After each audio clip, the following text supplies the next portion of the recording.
Ny hevitra moa zany a presque efa itovizany tsirairay. Ino moa problème eto? Tsisy hafa. Ino moa problème eto? Tsisy mpamorona. Ny mpitady asa tsy mamorona. Ny milaza ny olona miray sosokevitra tsy tia morona. Dikan'izay zany sosokevitrinay dia hoe apetraho ny fahafana mamorona asa.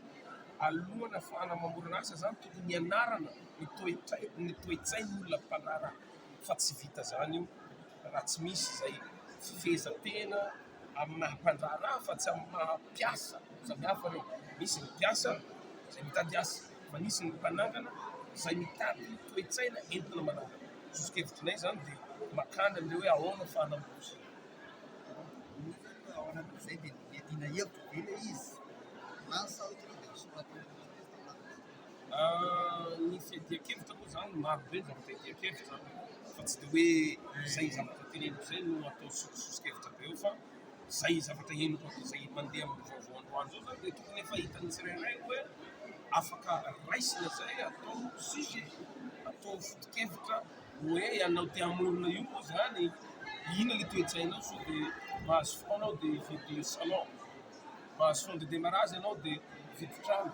Tsy zay le ahoana ny toetra entina sy critera entina ahafahana manangana zay ihany. mety tao anatin'ny fotoana monja sy mifankakevitra hoe misy ahanay ty hevitra ity fa dia latao ny andalana eny tao anatin'izay manao sarotra be zany. Sarotra be satria matapitrisany maro ny tanora. Fotoanan-dom-pirenena ny resaka eto. Fa izay no mahatonga anay manararaotra amin'izao fotoana izao ho an'izay maheno ny titeny ity hoe nizaniza ianao. Nizaniza ianao ka tanora ianao dia lasa ray ianao dia lasa reny ianao dia mila fantarinao ny toe-tsaina mahareny na maharay. Misy qualité maro samihafa mila fehezina ahafahanao afaka manono tena fatsaka hoe za dia mpandrara, za dia mpanao politika, za dia ray aman-dreny. Fa raha tsy mahafeno ny fehpetra eo anao dia tsy afaka hamaritra ny tenanao ho lasa amin'izay olona tianao atao. Inona ny lohahevitra tena andrasanareo anatin'izao fotoanan-dohan'ny tanora izao? Sy lohahevitra mety ho atolotrareo koa ho an'ny tanora? Ho an'ny tanora dia mazava be ny tanora maro karazany, misy navita fianarana, misy ny mbola mianatra, ny milasa fa mahavita fanarana ka manana tanjona ahafahany mampiasa ny zavatra nianarana dia tsotra be. Ianao fehezo ny zavatra tianao hivelomana.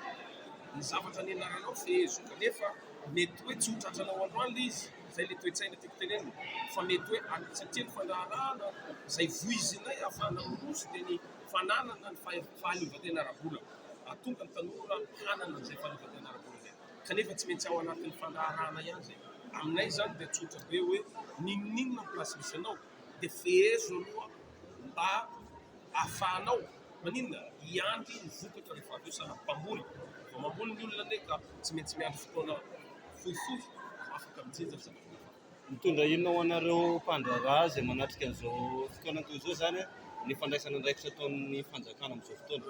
Ny nahy manokana moa zany, ny nahy manokana mampandrara no sady président politika tamamy zay tsy mi-impact aty aminay ny tena andrasanay fa ny tombotsoa makany amin'ilay vahoaka, makany amin'ilay tanora. Ny nahy manokana dia na coach na koa mpanolon-tsaina na mety mitondra hevitra dia efa nampiasa an'ilay hevitra entinay zahay dia hitanay fa mety dia atolotrinay ho an'ny tanora mba hahafahany mitafita. Anarana feno ary dia andraikitra? René Tofondraino, mpandara sady filohan'ny antoko politika tamamy tanora malagasy.